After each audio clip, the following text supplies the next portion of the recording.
Thanks, Rich. Thank you. Appreciate it. Okay, can you put my slides up, please? Thanks for that kind introduction, and thank you guys for joining me today.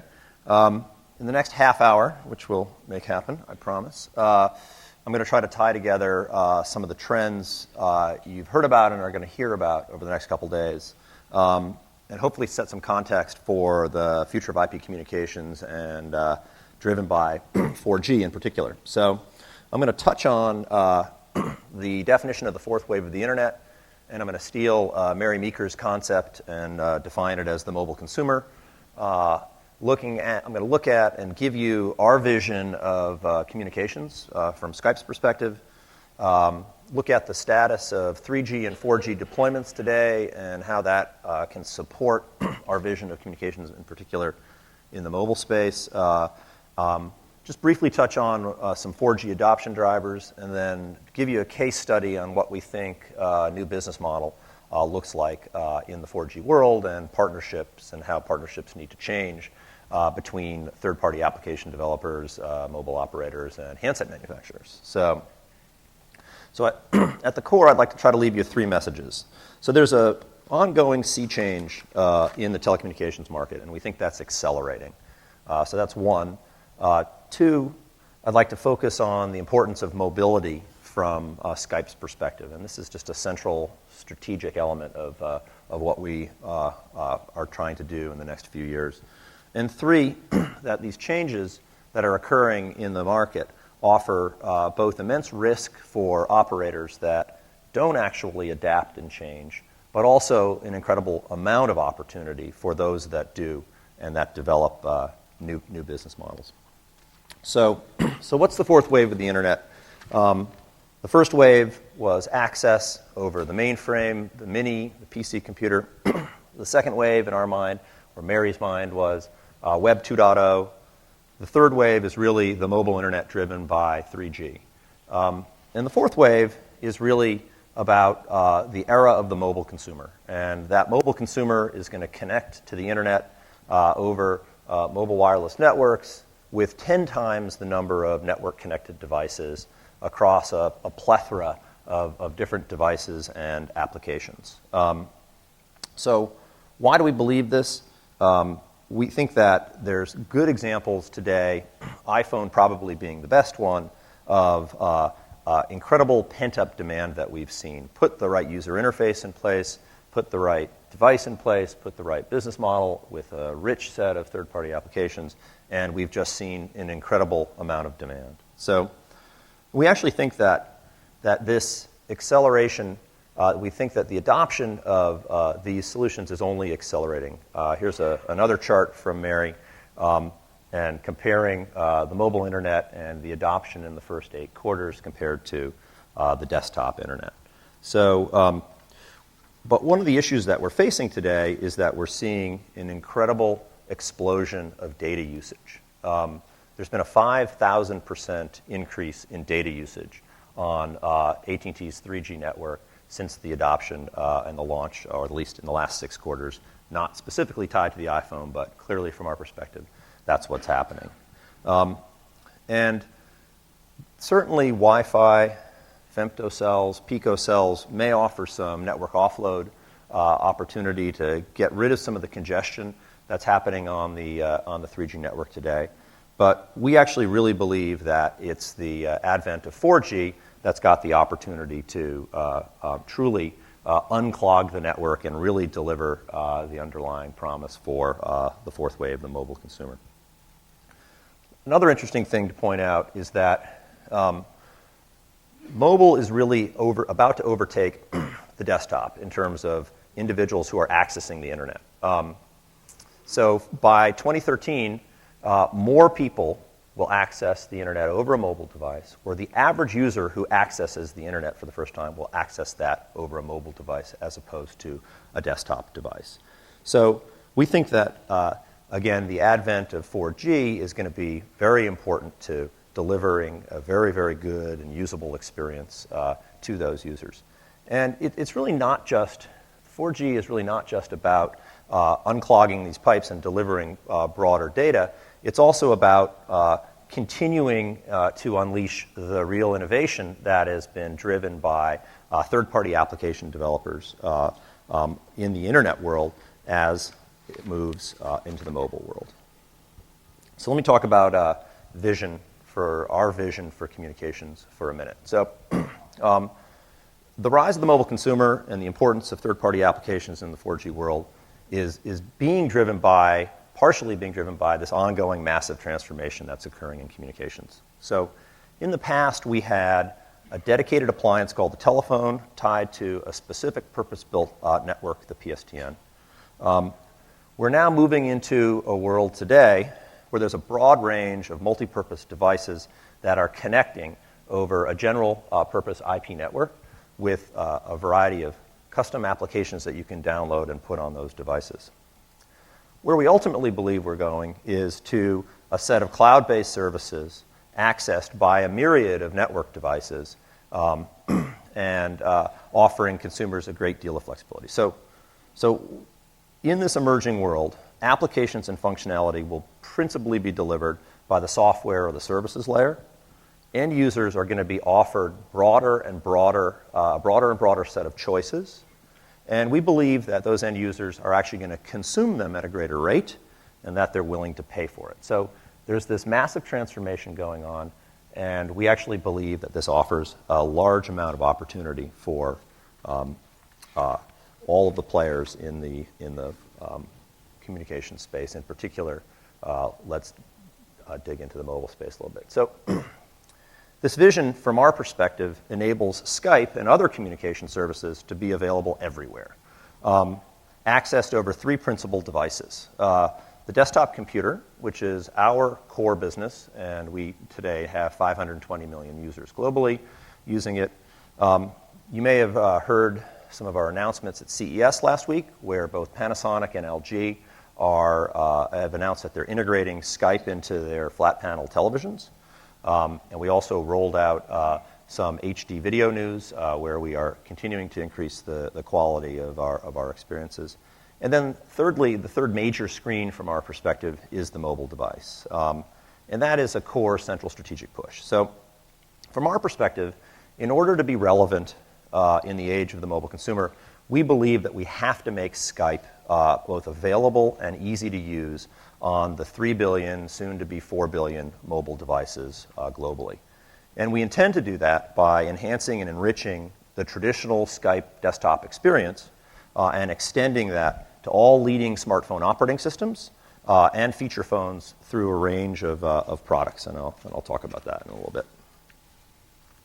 So in this future vision, we also believe that communications can flow like water in a liquid form across multiple devices with call transfers occurring seamlessly. So I can start a call on my desktop computer, and I can get up and transfer that call to my mobile device, get in my car, transfer it into the onboard network, into the telematics system, drive home, transfer that call onto my flat panel TV, and then walk into the kitchen and continue the conversation with my mother and have her help me with my risotto recipe. So that one's a little silly, but from a network-connected device perspective, we think that is absolutely an opportunity. But this vision requires tight integration between the 3G, the 4G network, Wi-Fi, and the broadband networks with good throughput. And we view the deployment of the 4G network as a pivotal moment for the realization of that vision. So today, we're continuing to add growing richness to a variety of our device types. For example, we're approaching excellent HD video quality and super wideband audio quality in a wireline broadband environment. But in a mobile environment, our ability to deliver these experiences is limited due to the data congestion on 3G networks. 4G offers the chance for us to relieve that congestion. But 4G in the era of the mobile consumer will bring more than just fatter data pipes. It'll bring the full creative power of the internet and internet developers to a plethora of devices in the mobile world. PCs, laptops, phones, e-readers, TVs, cars, your water meter aren't simply just going to be connected to the 4G network. They're going to be benefiting from and running smarter and more clever applications. that should improve almost every aspect of your life. So if that's the vision, how far are we down the road towards the fourth wave of the internet, the mobile consumer? How mobile is the internet now? So analysts estimate that there'll be 4 billion mobile subscribers by 2013. And we're seeing a greater and greater penetration of smartphones. Today, about 15% of the market is smartphones. We've seen multiple analyst estimates claiming that they're growing to about 38% by 2013. And of those smartphones, today, 45% of them have a Wi-Fi radio in them. We see that attach rate growing up to 90% by 2014. But really, 3G today isn't that broadly penetrated. About 21% of mobile subscribers have access to 3G networks. We think that's getting to the point where we're reaching an inflection point, but it's really very early in the adoption cycle. So early in the deployment cycle from a 3G perspective, but we are reaching an inflection point. 3G data networks in certain cities. I live in San Francisco, and it's a very congested data network right now, overwhelmed by iPhone usage. AT&T's seen a 5,000% increase in its data usage on its network in the last 6 quarters. We actually feel that congestion is limiting rich new communication applications like Skype. We see some opportunities to offload some of that from the data network, Wi-Fi, Pico, Femto, but 4G, we think, is really offering some of the potential to unclog that network. So where's 4G? Skype's a software manufacturer, so really from our perspective, we're indifferent on whether it's LTE or whether it's WiMAX. There are about 460 WiMAX networks that are deployed in 135 countries today. Today, 430 million. In 2009, 430 million people currently had access, growing to about 800 million in 2010. And over 30 network operators have committed to deploy LTE on a worldwide basis, which should represent about 100 million LTE subscribers by 2014. There's a massive and ongoing CapEx infrastructure build-out and investment in the radio network infrastructure. About $49 billion were spent in 2009, even in the face of the economic recession. And that's beginning to address what analysts are estimating to be about a $70 billion market opportunity in service revenue by 2014. And we actually think that the market adoption drivers for 4G versus 3G are going to be a little bit different. 3G was initially principally driven by data dongles and business usage. We actually think that 4G is going to be driven by these integrated, seamlessly connected consumer devices across a range of different use cases. So we actually think that it's going to present itself in a different way, and it can be adopted a little more quickly.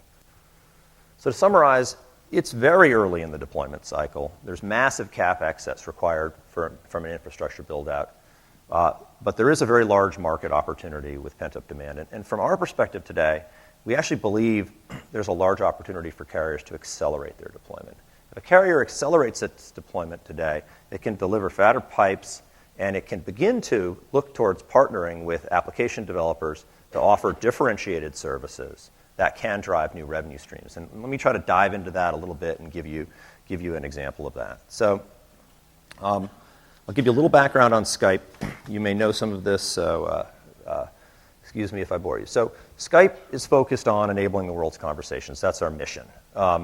We let you talk, chat, or do video calls for free, and you can call out to landlines or mobiles anywhere in the world on average for about 2 cents a minute.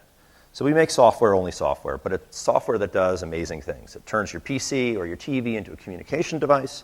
It offers lower-cost calling options on your mobile device. It allows you to communicate richly for free with any other Skype user. So we've historically been thought of as a disruptive influence in the telecommunications market. But let me try to dissuade you of some of that perspective and provide you with proof points that actually we think prove that we're a very good or even a great partner for a mobile operator and a device manufacturer, and we can help lead the adoption of both 3G and 4G services. So Skype today has massive and accelerating usage. You might have seen Telegeography, which is one of the key market analysts that estimates long-distance minutes globally. They came out with their new report last week, and they said that we now represent about 12% of all of the long-distance minutes globally. And this is a combination of both Skype to Skype and Skype out calling. So that's massive use. The study last year said that we represented about 8%, so growing pretty quickly. And we've got a pretty powerful business model behind that, too. We're in our 11th quarter of profitability. Our Q3 2009 revenue was $185 million. That represents about a 36% year-to-year growth from a revenue perspective. On any given day, you can find about 22 million users connected simultaneously. We have delivered about 27 billion minutes of Skype to Skype calling and about 5 billion minutes of video calling. And the part that's really exciting from our perspective is video is really taking off and really growing. So our video usage is up about 5 times between 07 and 08. This is even accelerated in 09. In 08, about 34% of all of our calls had video in them. And on holidays like Christmas and New Year's, it's peaking well over 50%. So video is rich. It's a catalyst for adoption. And we think it's extremely exciting, and we also feel that way with regards to the mobile space. So let me shift into mobile for a second. So Skype has a 3-part mobile strategy. One, we've got a direct-to-consumer download strategy. We've got applications on leading smartphone operating systems. We're also working with various OEMs to deeply integrate and preload Skype into their operating systems and into the address book. Probably the best example of that is the Nokia N900. And we are integrated with some carriers, 3 being the principal example. So from a success perspective, we've had about 10 million downloads of the iPhone and the iPod Touch at this stage. If you get a chance to look at the Nokia N900 integration, it's really exciting. And then with 3, we're pushing about 100 million Skype to Skype minutes each month. So we're seeing some decent success there. And our mobile value proposition is evolving a little bit. So it's really about free Skype to Skype calls to your Skype contacts, always on, always connected. Cheap calls from your mobile phone to landlines and mobiles. Instant messaging anywhere you go. And then in the near future, it's going to be about video on mobile from anywhere for free. So the 3 partnership from a case study perspective, established in 07, available on all their price plans, available on nearly all their handsets, supports the basic Skype functionality, which is getting more and more integrated. About 10% of all their UK handsets have Skype on it at this stage. The growth is continuing. A lot of it is principally led by a Skype phone that is available, a dedicated Hero Skype phone. And really, this is the crux of it. So to summarize the experience that 3's had so far, Skype users, as compared to non-Skype users on the 3 network, generate 20% higher margins for 3 versus non-Skype users. They drive 45% higher domestic voice revenues. They drive 17% more non-Skype minutes than non-Skype users. And about 79% of the users who purchased the Skype phone are entirely new to the 3 network. So it turns out that Skype users actually are sophisticated, big communicators. And the experience at 3 is it actually drives the operator's core business model, which I think is actually interesting news and is probably different than what a lot of people think. So what's going on? So what's going to happen when the internet and the mobile world collide? From an industry perspective, 4G is a technology that's going to lead to the convergence or the colliding of these 2 most powerful, very dynamic industries, the internet industry and the wireless market. So whether this is going to be a collision or a convergence is really in our hands. So as you know, we've got this reputation for being disruptive in a disruptive influence in the communications market. We've got no apologies for doing that, but as I think I just pointed out, you might be surprised that we are at the forefront of helping these 2 industries come together with good new partnership models. And we think the 3 case study is a very, very good example of that. So we also believe that's this collision, this convergence is going to really benefit the end user. And ultimately, billions of new consumers are going to consume and adopt interesting new experiences running over 4G networks. And that, in our minds, ultimately means that it's going to benefit the operators and the handset manufacturers and the application developers who are delivering those solutions. So in this world, software is going to be a driver of innovation for 4G.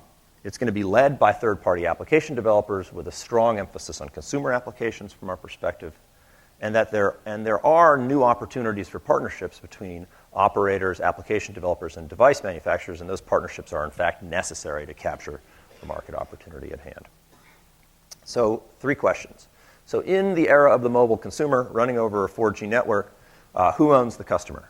From our perspective, it really has to be different. It's got to be multiple parties end up owning the customer. It's not a single party. So the question is, how open is the infrastructure in that world? And from our perspective, there needs to be a little bit of a shift in carrier thinking to adopt more innovative and more open approach, to be more willing to let applications run on devices on the network in less of a controlled manner. And then who ultimately controls what the users do? And from our perspective, it's actually they do. So, and the tide of history is giving more and more choice to consumers through the adoption of internet technologies and the adoption of mobile technologies. And from our perspective, rather than trying to stem that and control them, let's let it free. Let's tie our business models to letting users do what they want to do with a plethora of third-party applications on these networks. And who ultimately, how does the partnership model work? Are they equal partners? We actually think that there needs to be a fair bit of innovative thinking and flexibility around this. So, and ultimately, what does this mean? It really, we think, means that the consumer is almost always going to win. And be careful if you don't believe that. This is an interesting statistic which says that 80% of executives believe their companies deliver outstanding and superior value and a customer experience, and only 8% of the consumers agree. So let's deliver the customers what they want. So let me conclude and say that we've looked at some of the trends that are going on in the communications market. There's dramatic change that's going on. Customers are demanding and using new technologies and devices. It's making their communications easier, more efficient, less expensive. And from our perspective, that's, of course, what Skype's all about. So we feel that there's actually a huge opportunity and growing demand for applications like ours and others in the mobile consumer space. We think that the internet world application developers and mobile operators are going to need to form new partnerships and adapt their business models to drive innovation rapidly. And we think that the winners in that market are going to be those that combine and focus on providing rich user experiences with flexible monetization models. So that's it. Thanks.